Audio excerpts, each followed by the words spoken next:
Hello everyone, সবাইকে স্বাগত study বঙ্গতে।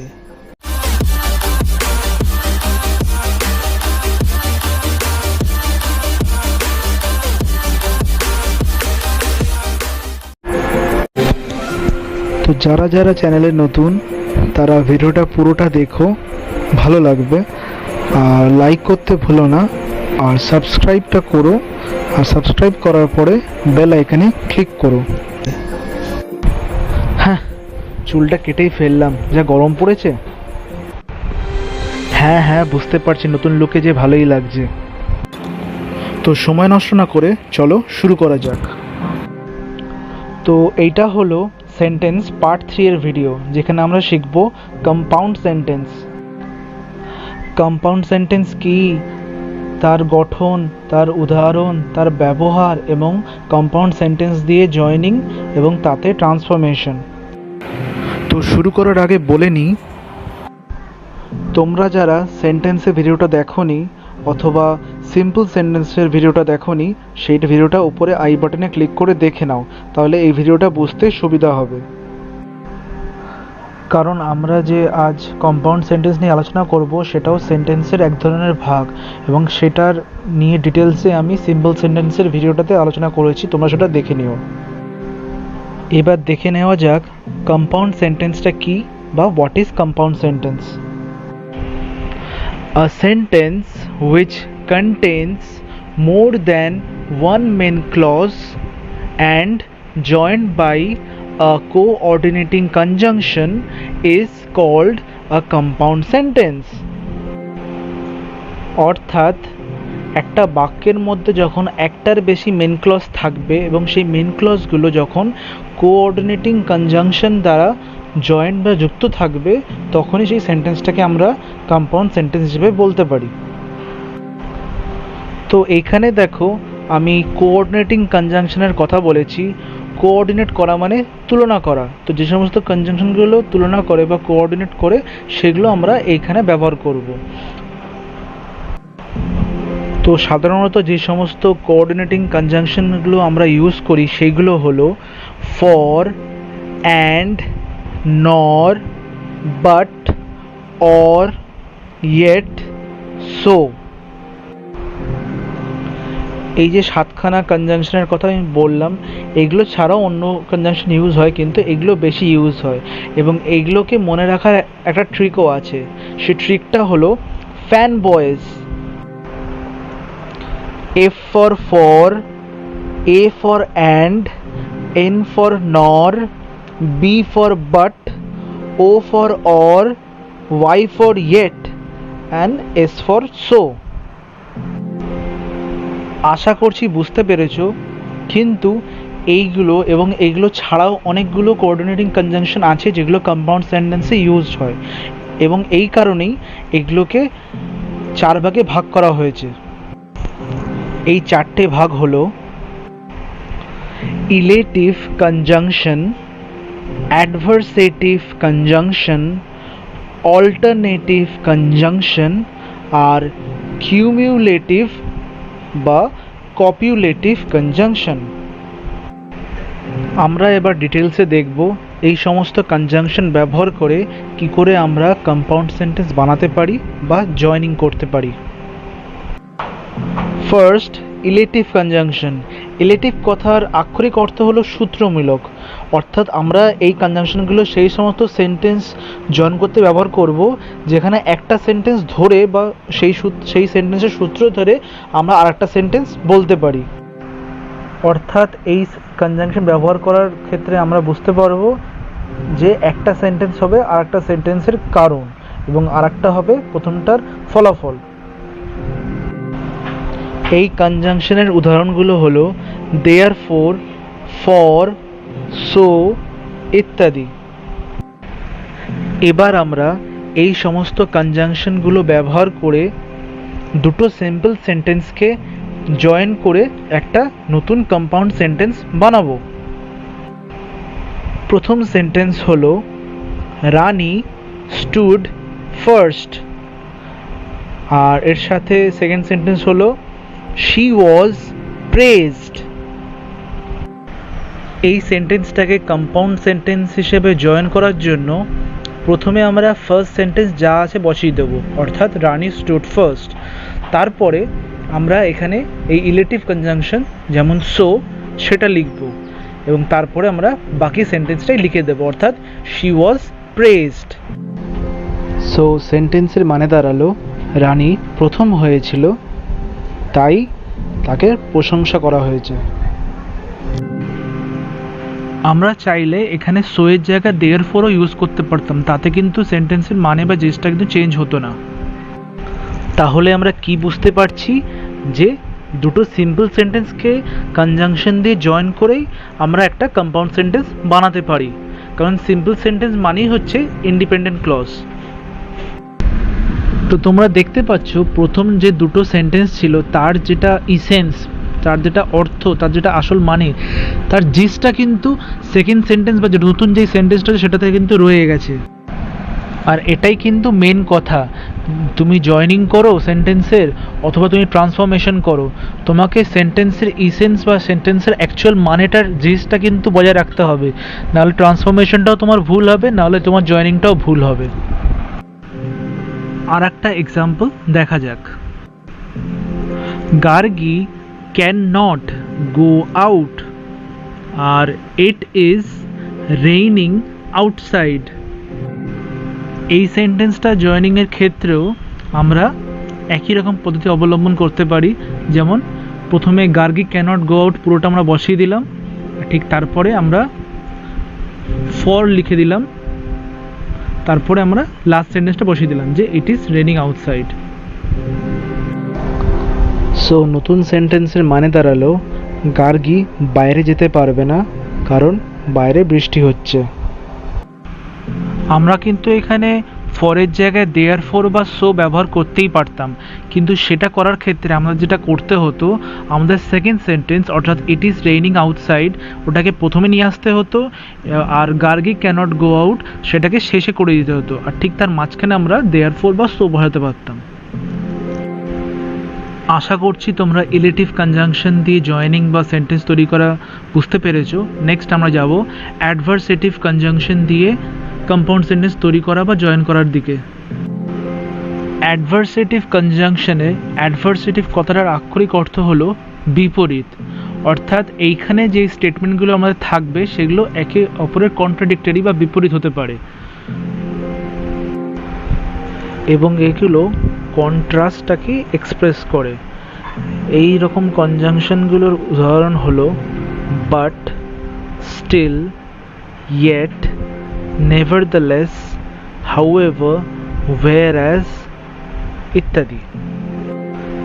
এবার কম্পাউন্ড সেন্টেন্স আমরা কিভাবে তৈরি করব এই কনজাংশন ইউজ করে সেটা দেখা যাক।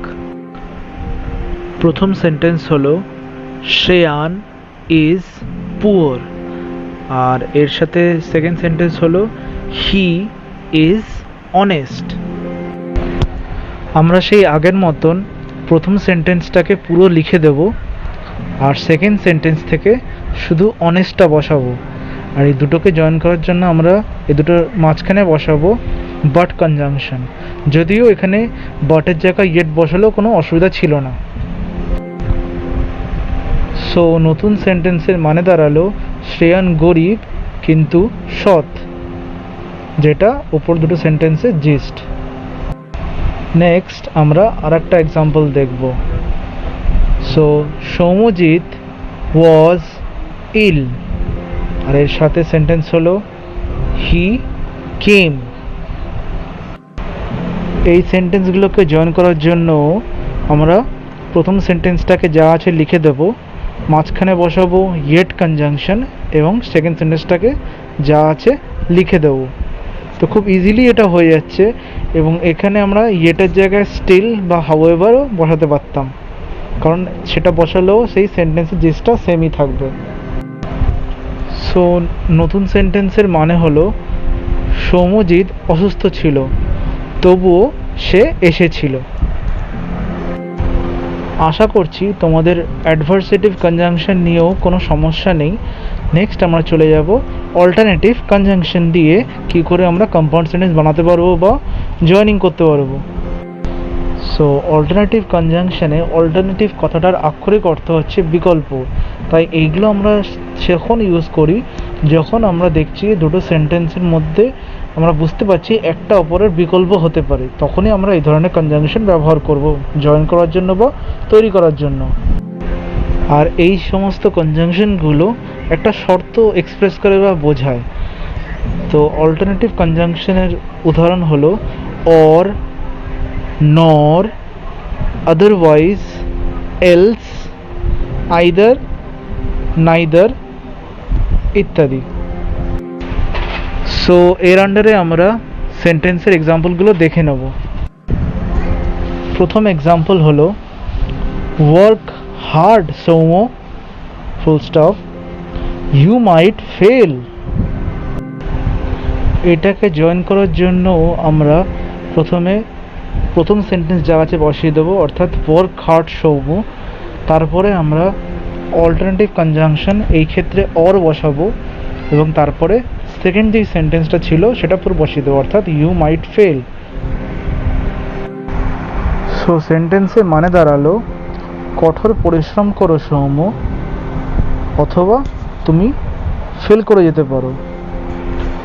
সো এইখানে যদি আমি অরের জায়গায় আদারওয়াইজ বা এলসও ব্যবহার করতাম তাহলেও কিন্তু সেন্টেন্সের জিসটা একই রকম থাকতো। আশা করছি তোমাদের অল্টারনেটিভ কনজাংশন নিয়েও কোনো সমস্যা নেই। নেক্সট আমরা দেখব কিউমিউলেটিভ বা কপিউলেটিভ কনজাংশন। কিউমিউলেটিভ কনজাংশনে কিউমিউলেটিভ কথাটার আক্ষরিক অর্থ হলো ক্রমবর্ধন, মানে আস্তে আস্তে বাড়ছে। আর কপিউলেটিভ কথাটার মানে হচ্ছে সংযোজক, মানে একটার সাথে আরেকটা যুক্ত হচ্ছে। এই ধরনের কনজাংশনগুলো আমরা তখন ব্যবহার করি যখন সেরকম কোনো শর্ত বা কারণ দরকার নেই, দুটো স্টেটমেন্টের মধ্যে বা দুটো বাক্যের মধ্যে সেরকম কোনো সম্পর্ক, মানে সেটা একে অপরের বিকল্প হবে না, সেটা একটা অপরের কারণ বা ফলাফল হবে না, কোনো সম্পর্ক বা শর্ত থাকবে না, জাস্ট যোগ করতে হবে, তখনই আমরা এটা ব্যবহার করি। তোমাদের যদি কনজাংশনের আলাদা করে কোনো ভিডিও লাগে তো নিচে কমেন্ট করে জানাও, আমি ভিডিও বানিয়ে আপলোড করে দেবো। এই কনজাংশনের উদাহরণগুলো হলো both, and, as well as ইত্যাদি। সো এর আন্ডারে ফার্স্ট সেন্টেন্স হলো জয় হ্যাজ আ কার, আর ইট ইজ ব্লু। এটাও জয়েন করার সময় আমরা ফার্স্ট সেন্টেন্সটা যা আছে বসিয়ে দেবো, আর লাস্ট সেন্টেন্স যা আছে বসিয়ে দেবো, এবং মাঝখানে ফুল স্টপটা তুলে আমরা অ্যান্ড কনজাংশনটা ইউজ করব। সেন্টেন্সের মানে দাঁড়ালো জয়ের একটা গাড়ি আছে এবং সেটা নীল রঙের। আশা করছি কিউমুলেটিভ বা কপিউলেটিভ কনজাংশনও তোমাদের কোনো রকম সমস্যা নেই। নেক্সট আমরা শুরু করব কোরিলেটিভ কনজাংশন। এই দাঁড়াও, আমাদের তো কনজাংশনে 4টে পার্ট ছিল, তো এইটা নতুন পার্ট কোথা থেকে আসলো কোরিলেটিভ কনজাংশন? আরে চাপ নিও না, এটা কোনো পার্ট না কনজাংশনের। তাহলে কি এইটা? কোরিলেটিভ কনজাংশনে কোরিলেটিভ কথাটার অর্থ হলো পারস্পরিক সম্পর্কযুক্ত। তো এইটা তোমরা বুঝতেই পারছো যে এটা এক ধরনের কনজাংশন, কিন্তু এটা কোনো পার্ট না। এটা অ্যাকচুয়ালি অন্য যে কটা আমরা কনজাংশন পড়লাম সেখানে কিছু কিছু কনজাংশনকে যখন আমরা একসাথে ব্যবহার করি এবং দুটো ওগুলোর মানে আলাদাভাবে আমরা ইউজ করি, তখন এগুলোকে আমরা কোরিলেটিভ কনজাংশন বলতে পারি। অর্থাৎ আমরা এতক্ষণ যে সমস্ত কনজাংশনগুলো পড়ে আসলাম এটা সেগুলোরই একটা মিক্সচার বলতে পারো। এর আন্ডারে কনজাংশনগুলো হলো আইদার অর, নাইদার নর, not only but also, both and, or else ইত্যাদি। এবার দেখা যাক সেন্টেন্সে আমরা এগুলো কীভাবে ব্যবহার করব। So first sentence, Somnath will do it, আর এর সাথেই আছে Guddu will also do it. So এইটা জয়েন করার জন্য দুটো সেন্টেন্স যে কমন পার্টটা আছে সেটা আমরা মাত্র একবার লিখব আর ইউজ করব নট অনলি বাট অলসো। তো শুরু করা যাক। Not only Somnath but also Guddu will do ইট। সেন্টেন্সের মানে দাঁড়ালো সোমনাথ শুধু নয় গুড্ডুও এটা করবে। আর একটা এক্সাম্পল দেখা যাক, তাহলে কোরিলেটিভ কনজাংশনটা আরও ক্লিয়ার হবে। Trisha can not eat that, আর এর সাথে থাকবে I also can not eat that. এখানেও আমরা আগের এক্সাম্পলের মতন শুধুমাত্র দুটো সেন্টেন্স থেকে কমন পার্টটা নেব এবং জয়েন করব নাইদার নট দিয়ে। সো সেন্টেন্সটা হবে নাইদার তৃষা নর আই ক্যান ইট দ্যাট। এখানে ভালো করে খেয়াল করলে দেখতে পাবে ছিল ক্যান নট, কিন্তু আমি ইউজ করলাম ক্যান, কারণ আমি নাইদার নর ইউজ করেছি। নাইদার নর নিজেই হচ্ছে নেগেটিভ, সেই কারণে আলাদা করে নট দেওয়া কোনো দরকার নেই, সেই কারণে আমরা শুধু ক্যানটা ইউজ করেছি। ঠিক আছে, তো আশা করি বুঝতে পেরেছো। আর মানেটা দাঁড়ালো না তৃষা না আমি এটা খেতে পারবো। আশা করছি কম্পাউন্ড সেন্টেন্স কি বা কম্পাউন্ড সেন্টেন্স কী করে জয়েন করবে সেটা ভালো করেই বুঝতে পেরেছো। নেক্সট আমরা দেখব ট্রান্সফরমেশন কম্পাউন্ড সেন্টেন্সে কী করে করব সেইটা। তার আগে একটা লাইক দিয়ে দাও, কম্পাউন্ড সেন্টেন্স তো প্রায় শেষ হয়ে গেল। এইখানে প্রথমে আমরা ট্রান্সফরমেশনে দেখব সিম্পল থেকে কম্পাউন্ড সেন্টেন্সে কী করে ট্রান্সফরমেশন করতে হয়, আর তারপরে দেখব কমপ্লেক্স থেকে কম্পাউন্ডে কী করে ট্রান্সফরমেশন করতে হয়। তো সিম্পল সেন্টেন্সের ফার্স্ট এক্সাম্পল হলো in spite of being famous he is not happy। আর এটাকে কম্পাউন্ড সেন্টেন্সে ট্রান্সফর্ম করলে হবে he is famous but he is not happy। এখানে ট্রিকটা হলো যখনই আমরা সিম্পল সেন্টেন্স থেকে কম্পাউন্ড সেন্টেন্সে কনভার্ট বা ট্রান্সফর্ম করব এবং দেখব যে সিম্পল সেন্টেন্সে ইন স্পাইট অফ ব্যবহৃত হয়েছে, তখনই আমরা কম্পাউন্ড সেন্টেন্সে বাটের ব্যবহার করব। আর এছাড়া সেরকম বলতে হি ইজ কথাটা দুবার আমরা ব্যবহার করেছি, এটাই যা, বাকি তো দেখো সব তোমরা বুঝতেই পারছো। আর একটা এক্সাম্পল দেখা যাক, being depressed he quit the job।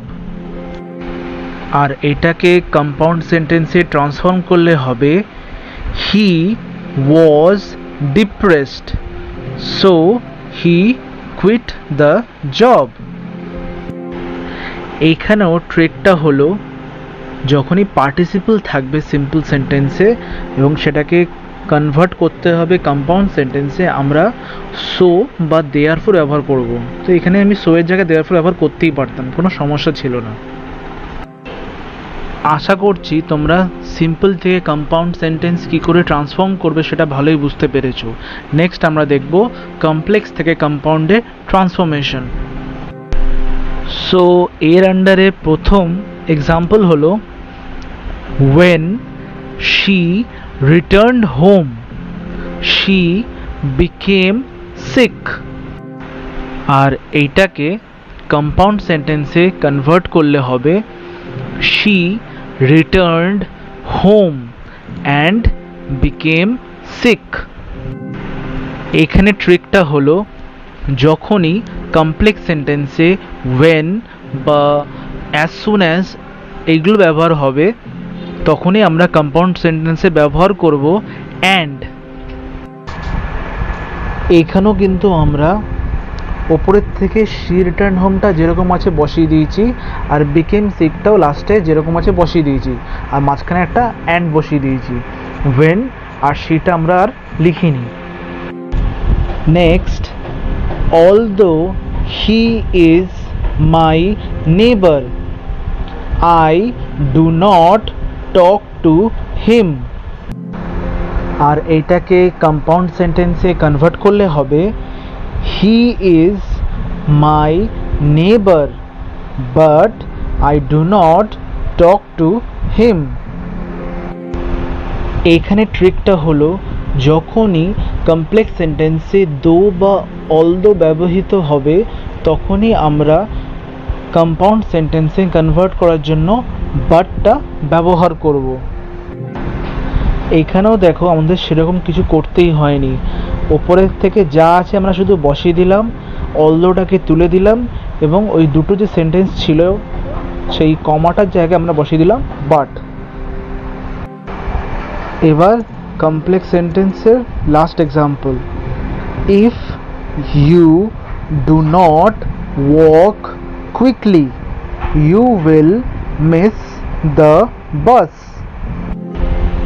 আর এইটাকে কম্পাউন্ড সেন্টেন্সে ট্রান্সফর্ম করলে হবে walk quickly or you will miss the bus. এইখানেও কিন্তু আমরা দেখো ওয়াক কুইকলি থেকে যা আছে ওপরের সেন্টেন্সে শেষ পর্যন্ত বসিয়ে দিয়েছি, শুধু ওয়াক কুইকলি পরে একটা অর বসাতে হয়েছে। আর ওপরের সেন্টেন্সে যে ইফ ইউ ডু নট সেটা আমাদের আর কিন্তু লাগেইনি বলতে গেলে। এখানে ট্রিকটা হলো যখনই কমপ্লেক্স সেন্টেন্সে আনলেস বা ইফ ব্যবহৃত হবে আমরা কম্পাউন্ড সেন্টেন্সটাতে অর ব্যবহার করব। এবার কিন্তু হোমওয়ার্কের পালা। সো হোমওয়ার্ক, এই হোমওয়ার্কে আমি 5টা সেন্টেন্স দিয়েছি, তার মধ্যে প্রথম দুটো সেন্টেন্স হলো সিম্পল সেন্টেন্স। তো ওই সিম্পল সেন্টেন্সগুলোকেও তোমাদের কম্পাউন্ড সেন্টেন্সে কনভার্ট করতে হবে, আর লাস্ট 3টে সেন্টেন্স হচ্ছে কমপ্লেক্স সেন্টেন্স, সেগুলোকেও তোমাকে কম্পাউন্ড সেন্টেন্সে কনভার্ট করতে হবে। আর তোমরা তো জানোই এই হোমওয়ার্কটা তোমরা ইউটিউবে কমেন্ট করে লিখে দেবে। So the first sentence is, in spite of his wealth, he has no one. In spite of এর জায়গায় কি বসে বলেছিলাম তো, মনে করো আর করে ফেলো। Next sentence is, arriving at home, he found his dog missing.